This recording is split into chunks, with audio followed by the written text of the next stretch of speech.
Setelah pada video seri sebelumnya kita mempelajari berbagai macam jenis iklan yang ada di Google Ads dan juga bagaimana cara mengimplementasikan campaign yang ada di Google Ads, pada video seri kali ini saya akan memberikan pembahasan mengenai bagaimana cara mengukur efektivitas iklan kita.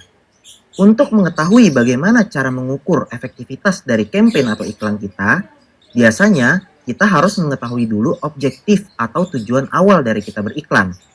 Mungkin rekan-rekan masih ingat, sebelumnya kita pernah membahas mengenai objektif iklan, mulai dari top of funnel, middle of funnel, dan juga bottom of funnel. Oleh karena itu, untuk mengukur efektivitas iklan, kita harus mendasarkan kembali kepada objektifnya. Untuk objektif pada level top of funnel atau level awareness, biasanya kita bisa menggunakan pengukuran seperti reach, impressions, ataupun view. Untuk pengukuran reach didasarkan pada jumlah unique user atau unique audience yang melihat iklan kita di Google. Sedangkan impressions adalah pengukuran berdasarkan jumlah iklan yang tayang di dalam Google. Dan untuk view biasanya didasarkan pada jumlah user yang melihat video iklan kita hingga selesai atau berdasarkan jangka waktu tertentu. Sedangkan untuk mengukur efektivitas cost yang kita keluarkan, biasanya di level awareness kita menggunakan metode CPM, cost per mile impression, ataupun CPV, cost per view untuk iklan di YouTube Ads. Pada level objektif middle of funnel atau consideration level, kita bisa menggunakan skala pengukuran clicks ataupun engagement. Clicks biasanya diukur berdasarkan dari jumlah orang yang melakukan klik pada iklan kita, sedangkan engagement biasanya diukur pada jumlah orang yang melakukan interaksi pada banner interaktif kita. Untuk cost pengukurannya, biasanya kita menggunakan dua model, yaitu cost per click atau CPC dan juga cost per engagement atau CPE untuk skala pengukuran engagement. Dan pada level objektif conversion atau bottom of funnel, kita biasanya melakukan skala pengukuran menggunakan conversions.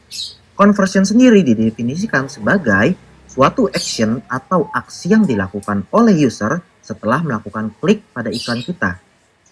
Untuk conversion sendiri biasanya bisa berbentuk seperti sales, transaction, booking, download, ataupun call terhadap suatu bisnis produk tertentu. Sedangkan untuk cost pengukurannya sendiri biasanya kita menggunakan model CPA atau cost per acquisition, atau biasanya disebut juga dengan cost per conversion. Berikut saya tampilkan grafik mengenai bagaimana mengukur kesuksesan campaign berdasarkan dari skala pengukurannya dan juga dari cost strukturnya. Setelah kita mengetahui skala pengukuran yang kita gunakan di dalam campaign, selanjutnya bagaimana sih cara kita memonitornya? Biasanya kita bisa menggunakan dua model monitoring, yaitu pertama menggunakan dashboard di Google Ads seperti tampilan berikut. Dan yang kedua, kita juga bisa menggunakan dashboard dari Google Analytics atau Web Analytics seperti tampilan berikut. Demikianlah video seri kali ini yang membahas mengenai bagaimana kita mengetahui skala pengukuran yang ada di Google Ads. Pada video seri berikutnya, kita akan lebih detail membahas mengenai conversions dan juga conversion tracking. Oleh karena itu, saksikan terus video selanjutnya ya. Sampai jumpa.